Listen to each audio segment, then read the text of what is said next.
There's something called as chitta. The memory part of the mind is of least importance. It's the chitta which is connected with the consciousness, which is most important. If you find a shape for your chitta, that shape will manifest always. There's a beautiful incident. You heard of Andrew Carnegie. When Andrew Carnegie started his enterprise, in a short span of time, he became so super successful and made so much money, people suspected, the US government suspected he's doing some malpractice.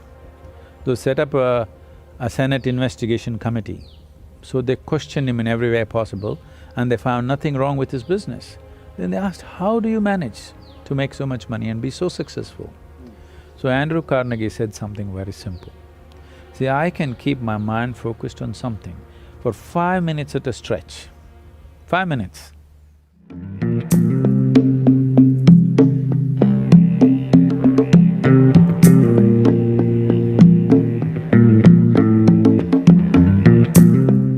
If you're not paying attention to what I'm saying, would you know what I'm talking?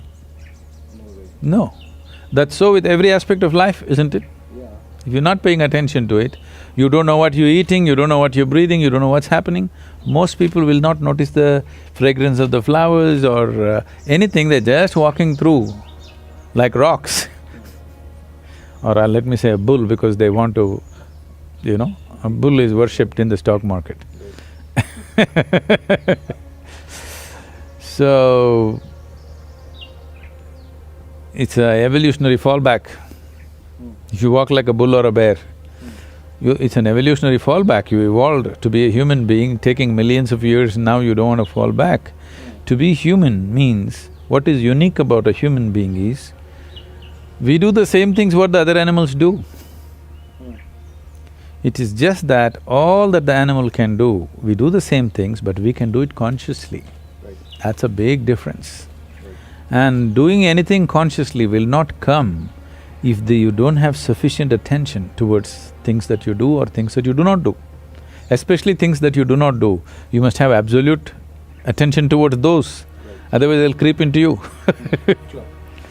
So this attention deficiency syndrome has happened because people's idea of education is information.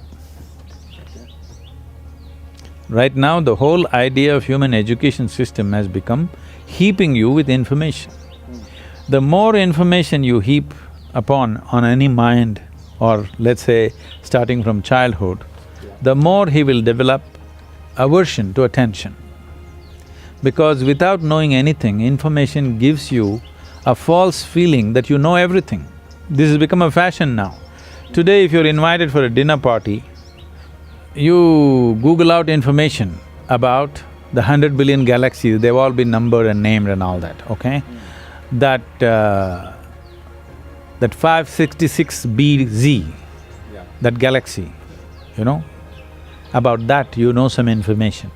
You Google out, get these 2 sentences out and go to the dinner party. Whoever talks to you, they say, how are you?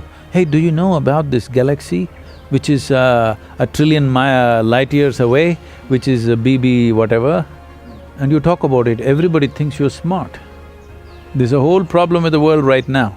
We are considering information, we are mistaking information for intelligence. An entrepreneur or anybody who wants to navigate through any situation needs intelligence, not just information. Information may be useful on the side, but it is intelligence which will allow you to navigate through a particular situation in a unique way, not the way somebody else is doing. We are mistaking information for intelligence. Once you heap yourself with too much information, now attention is a serious problem. Once you have no attention, once you have no ability to hold your attention, you have lost your ability to access your intelligence also. You will just churn out the information from memory. There's a beautiful incident. You heard of Andrew Carnegie. When Andrew Carnegie started his enterprise, in a short span of time, he became so super successful and made so much money. At that time, okay, this is not the age of Google or Facebook or Twitter where in 2 years they become multi-billionaires and all. Those days, People had to set up manufacturing this and that and make money which would take decades or generations. So this guy made so much money in a short span of time, people suspected, the US government suspected he's doing some malpractice. They set up a Senate investigation committee. So they questioned him in every way possible and they found nothing wrong with his business. Then they asked, how do you manage to make so much money and be so successful? So Andrew Carnegie said something very simple. See, I can keep my mind focused on something for 5 minutes at a stretch. 5 minutes. Can any of you do it? All the senators. They thought, what's the problem with 5 minutes? And he set up an experiment. They tried to keep their attention, they couldn't keep it for a few seconds. One moment here, one moment there, this is the fate of most human beings. So then he said, you should not be running United States. So, human ability, there's something called as chitta. There's a different… see, in English language, mind is mind. Largely you're considering the memory part of your mind as mind. In the yogic system, there are 4 main aspects of the mind. I'll not go into the detail, but the memory part of the mind is of least importance. It's the chitta, which is connected with the consciousness, which is most important. If you find a shape for your chitta, that shape will manifest always, because it's empowered by life-making material which for lack of words we're using the word consciousness, that which is the basis of life. Once your mind is yoked to that, then what shape your mind takes? Mind is like a cloud, you can make it any shape. You can make it godlike, you can make it a devil out of it, you can make a pig out of it, you can make whatever out of it, you know? It's a nebulous thing. So what shape you give to your chitta, it will always manifest in the world because it's empowered by life-making energy behind it. So that is the most important aspect of the mind, not the memory. Memory is important to handle the material aspects. After all, an entrepreneur may be just trying to handle material, it's fine, but I would like an entrepreneur's life to become an exciting adventure, where his process of exploring new possibilities become truly new possibilities in his experience, not just economic possibilities.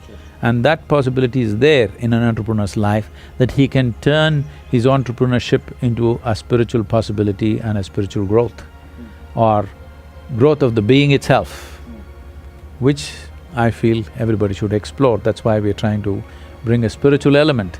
Success will come easy more than anything, because success will come easy not because of any magic, simply because you function at your full potential.